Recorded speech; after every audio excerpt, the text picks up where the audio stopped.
Okay, can we start again? Yes, sir.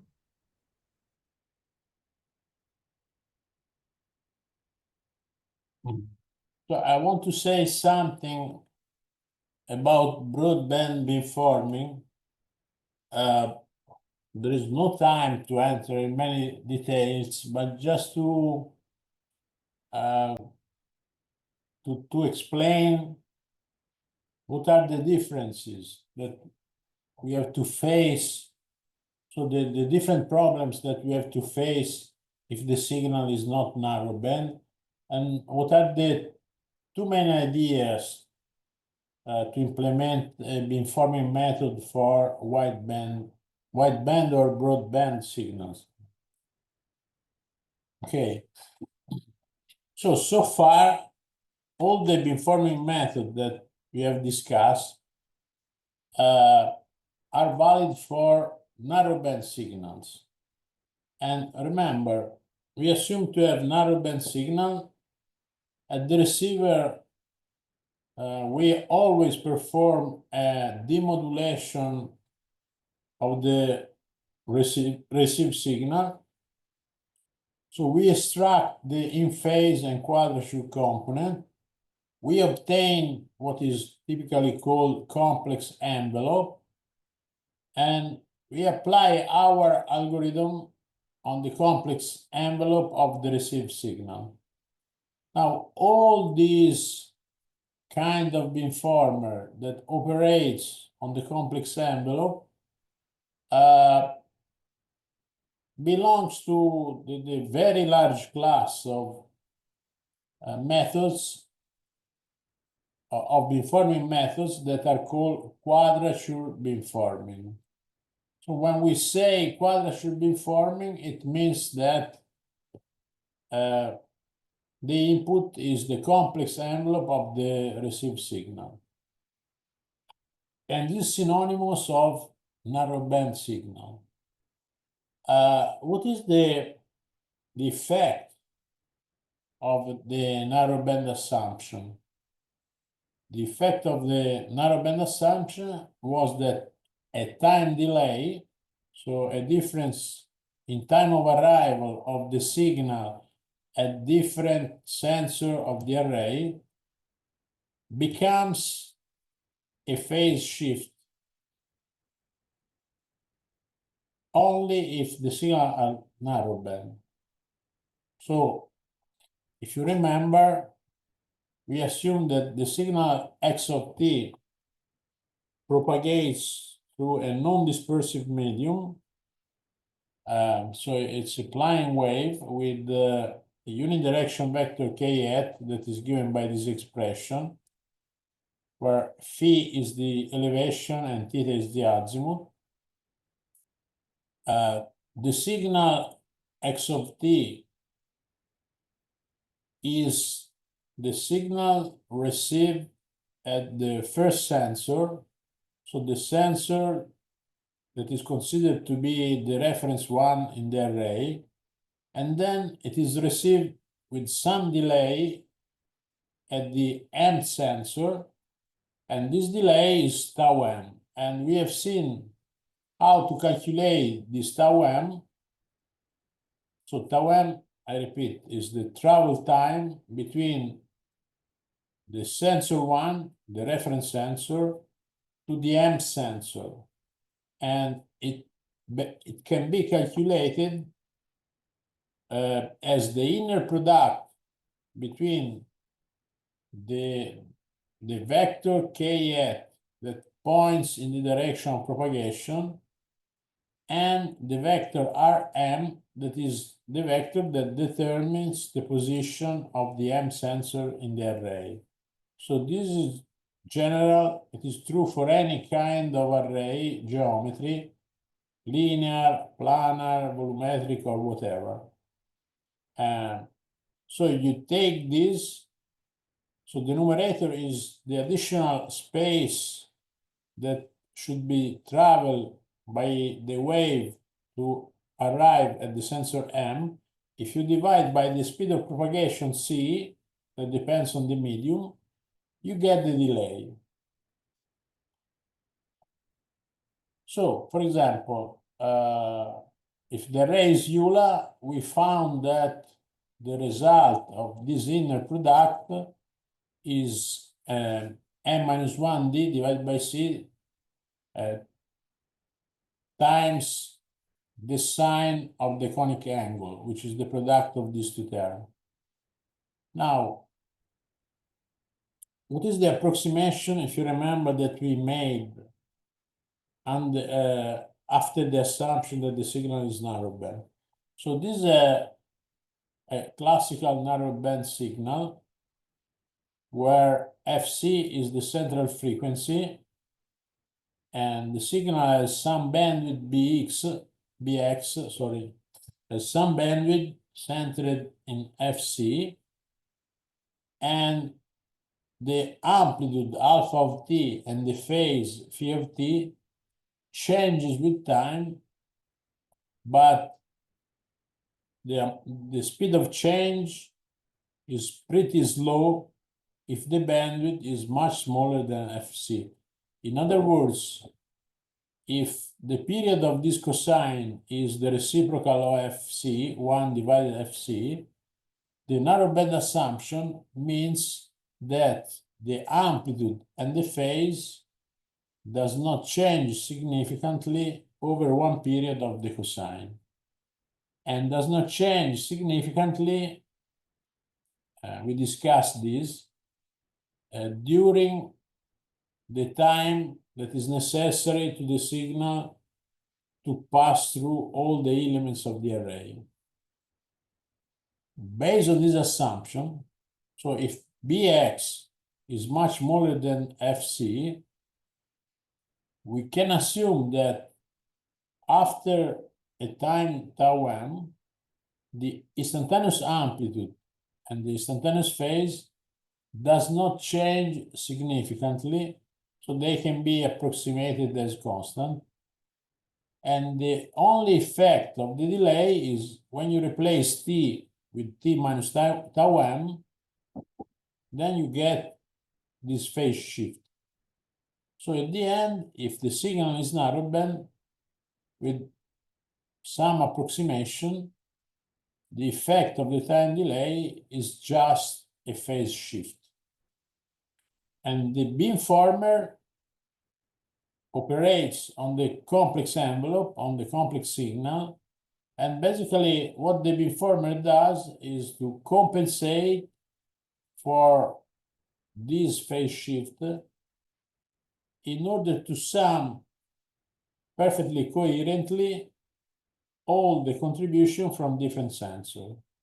So in this way, you strengthen the contribution of the signal coming from a specific angle, and you attenuate the signal coming from different angles, because you have a perfect phase compensation only for signal coming from a specific direction. Because depending on the direction, you have a different delay. So you can see, for example, if the array is Euler, which is the relationship between the delay and the directional arrival. Now remember, if the signal is a pure sinusoid, so it has zero bandwidth, this is not an approximation. This is exactly true. So, I mean, the smaller is the bandwidth and the more accurate is the approximation. The larger is the bandwidth and the less accurate is this approximation. So what happens? It happens that if the signal is wideband, the approximation cannot be done, because this approximation is no more true. If the signal is wideband, it means that the instantaneous amplitude and the instantaneous phase changes fast. And if they change fast, it means they can change significantly during the time the waveform goes from one sensor to the other. And so this approximation is no more valid.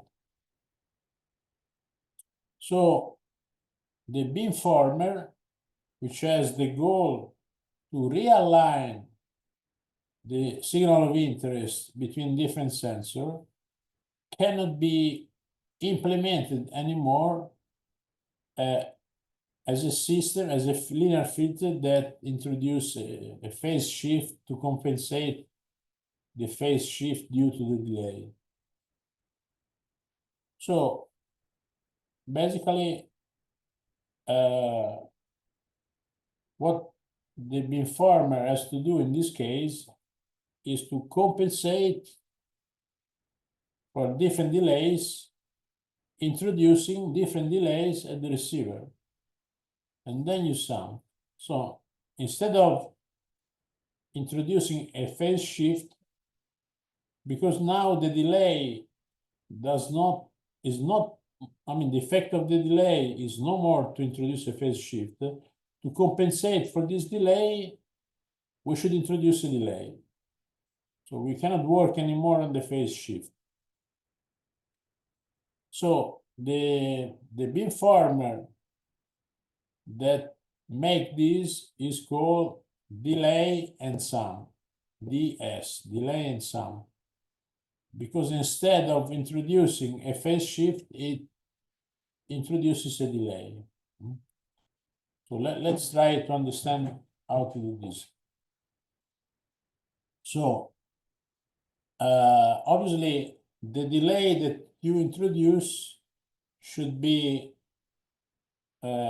set according to the direction of interest, to the direction where you want to steer the beam. So it depends on the azimuth and the elevation. So let's assume that the signal received at the M sensor is a delayed version of the signal received at the reference sensor plus disturbance. So all kinds of disturbances are here: clutter, jammer, thermal noise, and so on. Then we sample. Obviously, I mean, the delay not necessarily is an integer multiple of the sampling interval Ts. So the sample of the signal at time n is only an approximation of a delayed version of xon, and the amount of delay in discrete time, let's call delta m, which is an integer, it must be an integer, is the integer part of the true delay divided by the sampling interval. And because delta is not exactly tau divided Ts, but is only the integer part, it means that here we have approximately equal. We don't have exactly equal. We have exactly equal only if delta is exactly an integer multiple of the sampling interval. But obviously in general, this is not the case. So the moment we sample, we introduce a time quantization error. Now,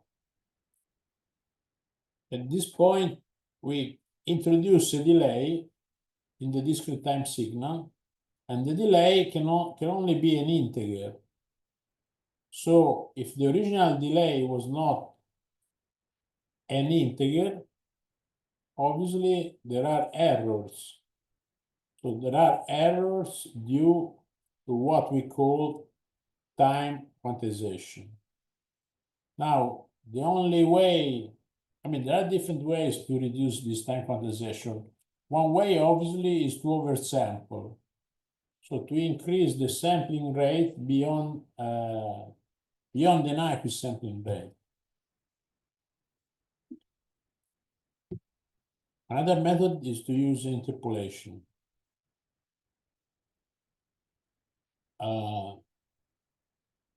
So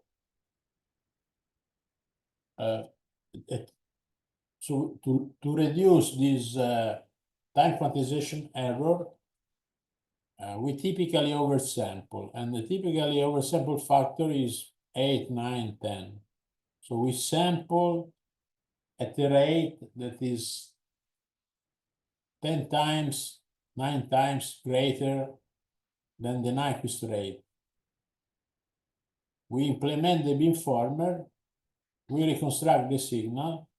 At that point, we don't need all these samples, and so typically after the delay and sum beamformer, we downsample to go back to the sampling rate that would be dictated by the bandwidth of the signal. But in order to implement the beamformer, in order to reduce this time quantization error, at the beginning we have to oversample. Now, the value of delta m is the integral part of tau m divided by Ts. So it is tau m, which is given by this expression, divided by tau s. Now, the delay and sum beamformer basically takes all the signal coming from different sensors, introduce a delay, and this delay is epsilon 0 minus epsilon m. I will try to explain why it should be defined this way. So you delay properly the different signal and the different sensor, and then you combine them, maybe by introducing a weighting. Remember, the weighting has only the purpose to reduce the side lobe of the beamformer. If you don't do that, you use uniform weighting. So you calculate just the sum divided by the number of samples. Now, why the delay is expressed in this way? Basically, because to compensate for the delay, we should anticipate. Now, to anticipate is not physically doable, so we cannot anticipate any physical system. So the idea is the following. We delay, so we can only delay, but to realign the different signal received by the different sensor, the idea is that we delay less the signal that have been received later. And so we delay more the signal, for example, that has been received first. Now it will be clear in a moment. So we express the delay, so this term should be positive, because otherwise it's not physically doable. And this term, epsilon 0, which is the same for all the sensor, is what is called bulk delay. So it is introduced to make the delay and sum beamformer causal. So how do we choose epsilon m? We choose epsilon m in order to compensate the delay delta m. So the delay that we introduce is epsilon 0, the bulk delay, minus epsilon m. So if you want to steer the beam in the direction phi theta, we choose epsilon m in this way. And so we compensate exactly this delay when phi and theta are equal to phi t and theta t. So if you remember the expression y, this one, so we take this, we plug here, and we get this. So we have the useful signal and the noise. Now, as concerning the useful signal, it can be expressed as x of n minus the bulk delay minus this difference. Now, if we select the delay delta m in order to steer the beam in the direction from which the source signal is coming, it means that we are making epsilon m exactly equal to delta. And so they cancel out. And so what you get is only n minus epsilon 0. So you sum m times the same signal, real line, and you divide by m. So basically you sum coherently the component of the received signal that is of interest, so x, but you sum incoherently the noise samples because you don't realign the noise samples. And what happens to the noise? The noise, I mean, when you sum the noise, basically you are calculating the sample mean. And as you know, the sample mean is a consistent estimator of the mean of a random variable. So if the noise is zero mean, when m increases, the sample mean tends to the statistical mean, which is zero. So basically, the noise sample sum non-coherently, and so you reduce the noise. So in this way, you reduce the noise and you emphasize the signal, because the signal component with this choice is summed coherently. So at the end, you improve the signal-to-noise ratio. We will calculate the improvement of the signal-to-noise ratio at the output of the delay and sum beamformer. So just to make an example. So let's assume we have a circular array, so a uniformly circular array. So we have m sensor distributed uniformly over a circle. And the radius of the circle is chosen in a way that the minimum distance between adjacent sensor should be smaller than lambda over 2 in order to avoid spatial aliasing, as you remember. So this is the expression of the delay and sum beamforming. This is the vector position. The array is a planar array with all sensors belonging to the XY plane. So the component lungo Z is 0. And if you want to steer the beam into the direction phi theta, we have to introduce this delay that is obtained from the inner product between these two. So if you calculate the inner product with the pointing direction vector k hat and the position vector rm, that is this one, this is what you get, and then you divide by the speed of propagation multiplied by the sampling interval. So depending on the steering direction that you choose, you fix the values of the delay, you fix the bulk delay in order to have this difference always positive or at least non-negative for any m, so that the filter is physically realizable, so the system is causal. And then you get the beamformer output. So instead of introducing a phase shift, if the signal is wideband, the realignment of the signal of interest should be made by introducing the delays. Because if the signal is wideband, as I said before, it's no more true that a delay implies just a phase shift of the signal. Why? Because if the signal is wideband, different frequencies go through a different phase shift, because the phase shift is proportional to the frequency. So if the signal is wideband, the same delay implies a different phase shift on different frequency component of the signal. So the approximation is valid only if the signal is narrowband.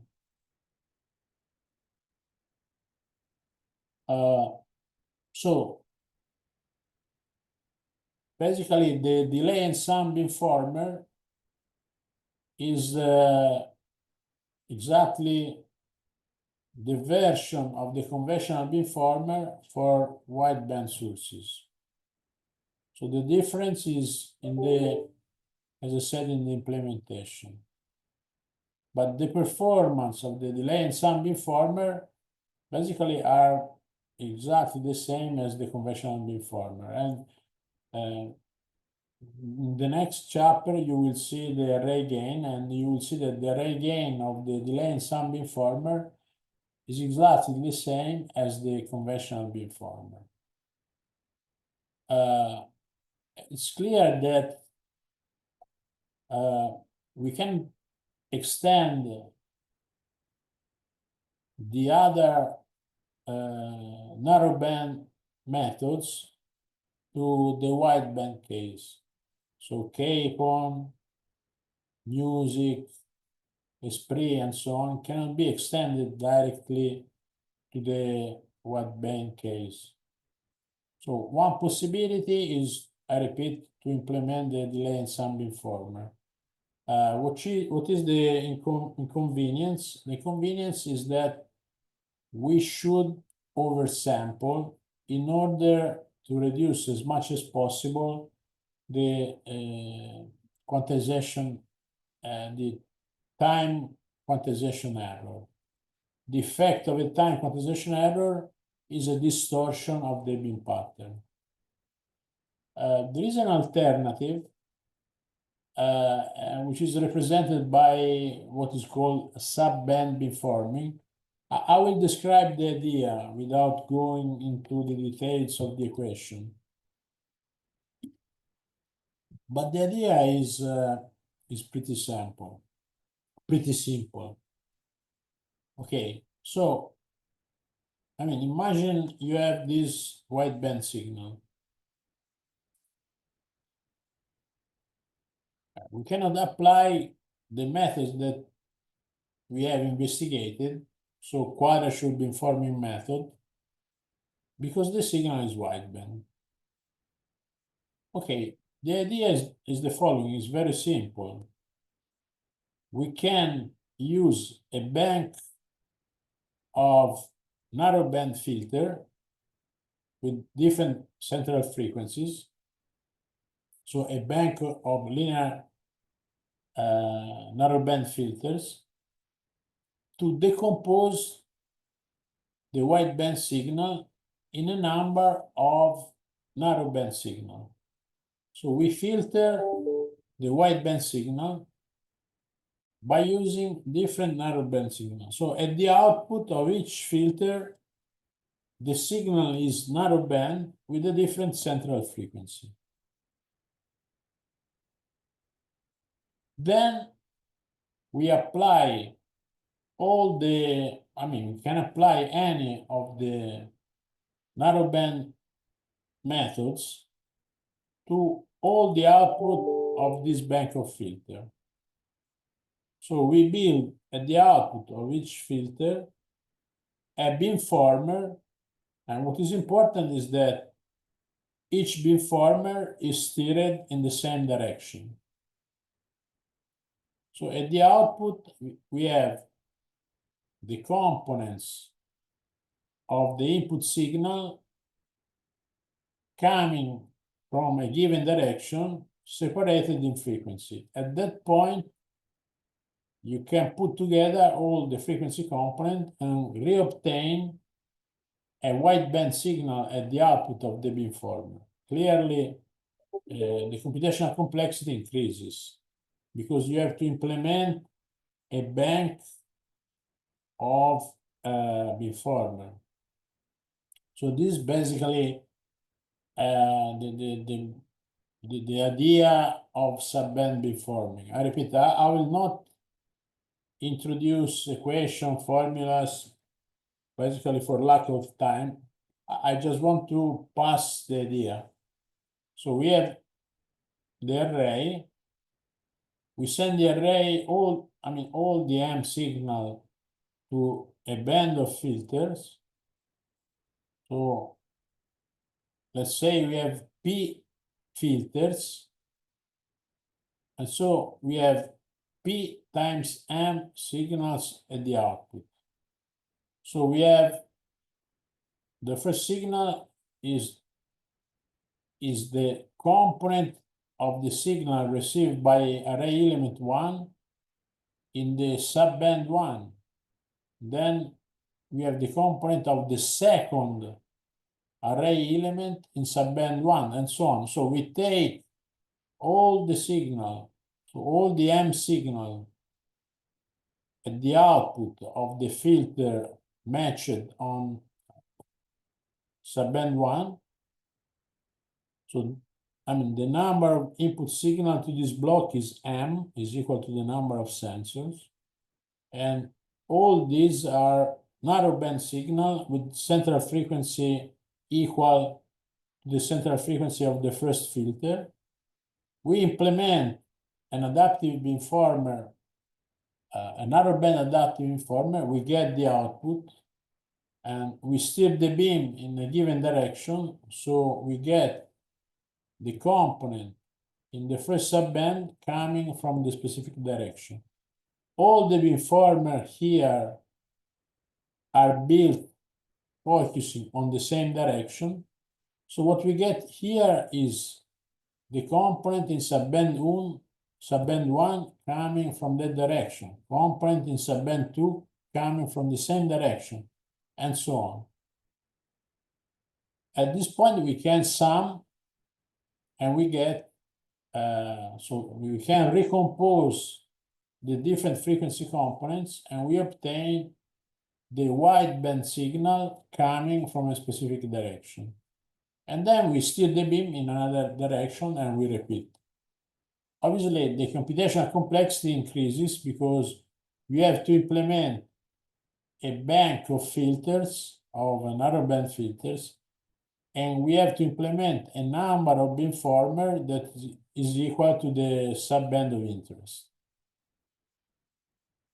But this idea has been quite successful, and it avoids the need of oversampling of the delay and sum beamformer. And I repeat, the delay and sum beamformer is the equivalent of the classical beamformer for wideband signal. So it has basically all the pros and cons of the classical beamformer.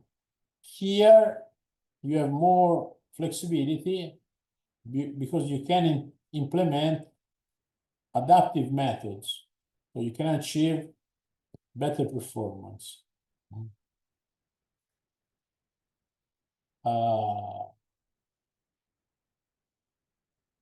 Now, what has been understood is that subband beamforming is only suboptimal because in practice it assumes that the components in different subband are uncorrelated. And this is not necessarily true because obviously there is an overlap between the frequency responses of the different filters of the bank. So this uncorrelation can be achieved only approximately. But I repeat, this architecture has been shown to be quite successful, and it's the key scheme adopted, for example, in modern broadband sonar systems. So all sonar systems have a broadband receiver that is typically implemented by using this idea of subband beamforming.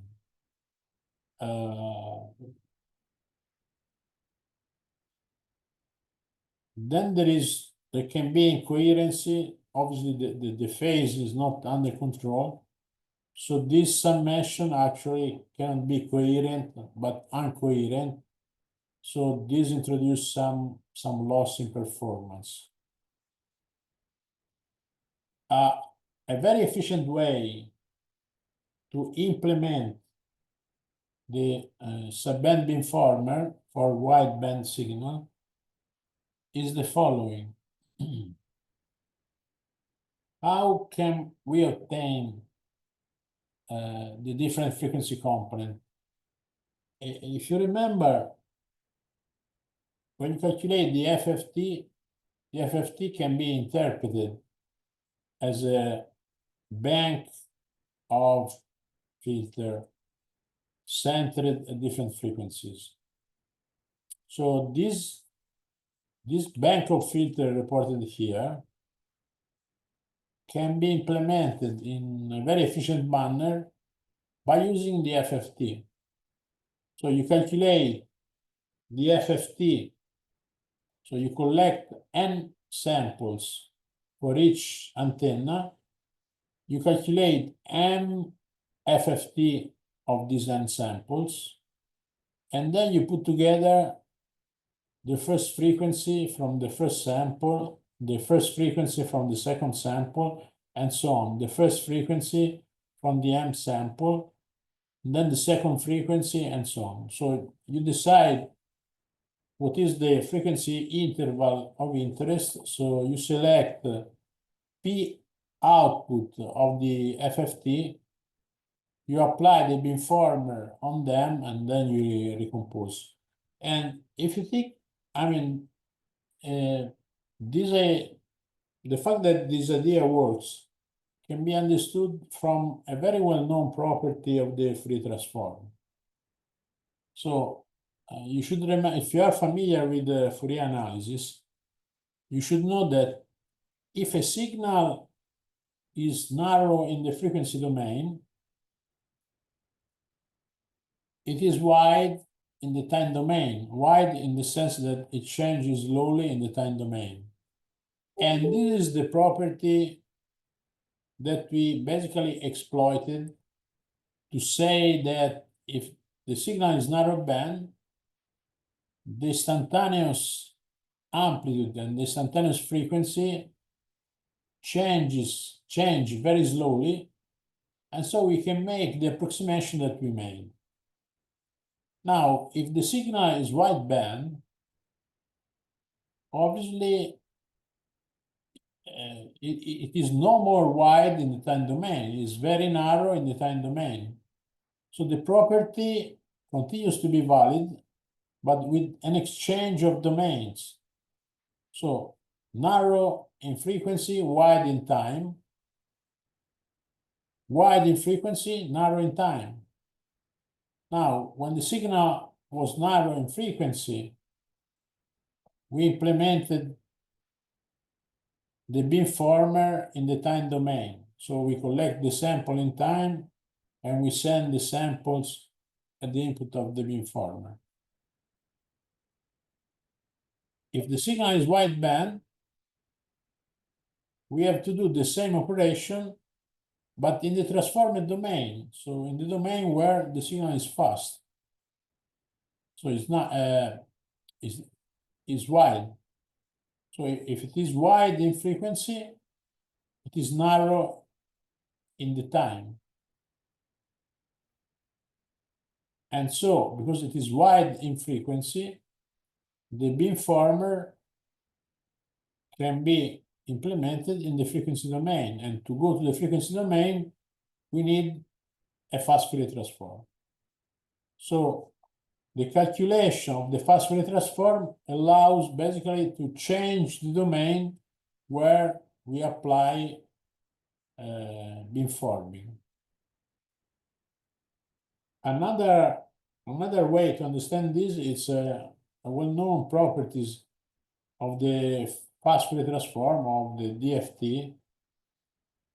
We know that asymptotically the samples of the discrete Fourier transform are uncorrelated.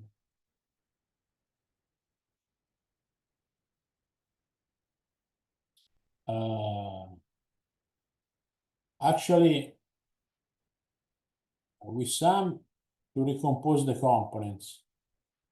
And so we get the signal in the frequency domain. If you want the signal in the time domain, you take the samples at different frequency, and you calculate an inverse FFT, and so you reobtain the signal coming from a specific direction in the time domain. So we calculate the sum of or an inverse FFT depending whether you want the signal in the frequency domain or in the time domain.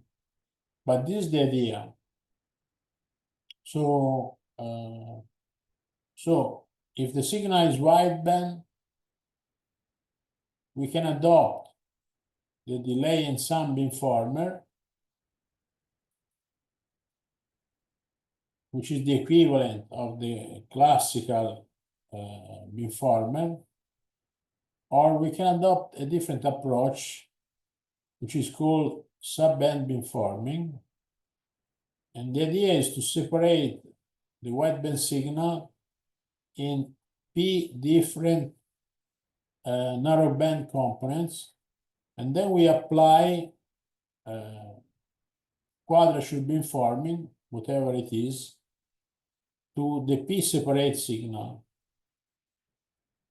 So we select the signal coming from a specific direction, frequency component by frequency component, and then we recombine them. And a very efficient way to implement subband beamforming is to resort to the fast Fourier transform, because the fast Fourier transform is an efficient way to implement a bank of Doppler filter. Yeah, if you have attended the radar course, you have seen that in some receiver there is a Doppler bank. And this Doppler bank can be implemented by using the fast Fourier transform. So it's equivalent to implement a bank of narrowband filters. And because the suboptimality, so the loss in performance, is due to the correlation between different outputs of the bank of filters, this correlation can be reduced by increasing the length of the fast Fourier transform. This is a property, well-known property of the fast Fourier transform. And this FFT-based subband beamforming method, I repeat, is a key scheme for modern broadband sonar array system. So you will see the first operation that we do on the data is always a fast Fourier transform, which has basically the goal to whiten the data, to decorrelate the data. This is a well-known property of the fast Fourier transform. I will skip this one, which is more complicated, and I think we can anticipate 10 minutes the long break. So we can have the long break now, and we start again at 11:50.